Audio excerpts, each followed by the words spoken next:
കാട്ടാളൻ സിനിമ കണ്ടു. അപ്പോ പടം ഞാൻ ഭയങ്കര എക്സ്പെക്ടേഷനിലാണ് പോയത്.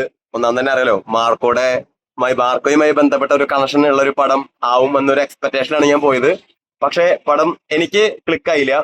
ശരിക്ക് പടത്തില് നിങ്ങള് മാർക്കോ കണ്ട ആൾക്കാർക്ക് അറിയാം, മാർക്കോ എന്ന പടത്തിന് വലിയ ഒരു സ്ക്രിപ്റ്റ് ഒന്നുമില്ല. പക്ഷെ ആ സ്ക്രീൻ പ്രസൻസും ഉണ്ണി മുകുന്ദൻ ആ ഒരു വ്യക്തിയാണ് ആ പടത്തിന്റെ ഹൈപ്പ്.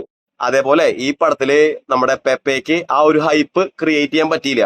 പെപ്പെ അഭിനയം നന്നായിട്ടുണ്ട്, എഫേർട്ട് നന്നായിട്ടുണ്ട്, ഫുൾ ഇടിയാണ് പടത്തില്, ഇടിയോട് ഇടി. പക്ഷെ ആ ഇടിക്കൊന്നും ഒരു നമുക്കൊരു ആൾക്കൊരു എന്താ പറയാ, സ്ക്രീൻ പ്രസൻസിൽ ഒരു വൈബ് ഉണ്ടാക്കാൻ പറ്റിയില്ല. പിന്നെ പടത്തില് എനിക്കൊരു നെഗറ്റീവ് വന്നത്, പടത്തില് ഫുള്ള് ബിജിഎമ്മും മ്യൂസിക്കും ഫുള്ള് ബഹളമായ, ഫുൾ നമുക്കിങ്ങനെ ഈ ചെവിടി കിടന്ന് ഇങ്ങനെ കിടന്ന് കിടകിടായിരിക്കും. പല ഡയലോഗുകളും ആവശ്യമില്ലാത്ത സമയത്ത് ഇങ്ങനെ ബിജിഎമ്മും അതുമാതിരി മ്യൂസിക് ഒക്കെ ഓവറായി വരുന്ന എനിക്ക് തോന്നി. പടം എനിക്ക് അത്രയും ഓക്കെ ആയില്ല. ഞാൻ ഫസ്റ്റ് ഡേ കണ്ടിരുന്നു, തിയേറ്ററിലും ഹൗസ്ഫുൾ ആയിരുന്നില്ല പടം. പിന്നെ ഞാൻ പറഞ്ഞല്ലോ, പെപ്പെ നല്ല എഫേർട്ട് എടുത്തിട്ടുണ്ട്, വർക്കൗട്ട് നന്നായിട്ട് ചെയ്യുന്നുണ്ട്.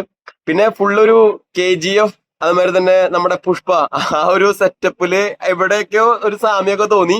പക്ഷെ അതിനുള്ള ഒരു എന്താ പറയാ, പടം ക്ലിക്കായില്ല. അതാണ് ഇതിലെ മെയിൻ കാര്യം. നമുക്ക് പ്രേക്ഷകർ 2 മണിക്കൂറേ ഉള്ളൂ, അത് വലിയൊരു ഭാഗ്യമായി. ആകെ 2 മണിക്കൂറേ പടമുള്ളൂ. പിന്നെ സുനിൽ, ആള് നന്നായിട്ടുണ്ട് പടത്തില്, കുറച്ച് നന്നായിട്ട് അഭിനയിച്ചിട്ടുണ്ട് പടത്തില്, രസമായിട്ടുണ്ട്. ജഗദീഷ് നന്നായിട്ടുണ്ട്. പക്ഷെ കഥാപാത്രങ്ങൾക്കുള്ള റോള്, അവർക്കുള്ള പ്രാധാന്യം, അതുപോലെ തന്നെ ഡെപ്ത് ഒന്നും പടത്തിൽ തീരില്ല.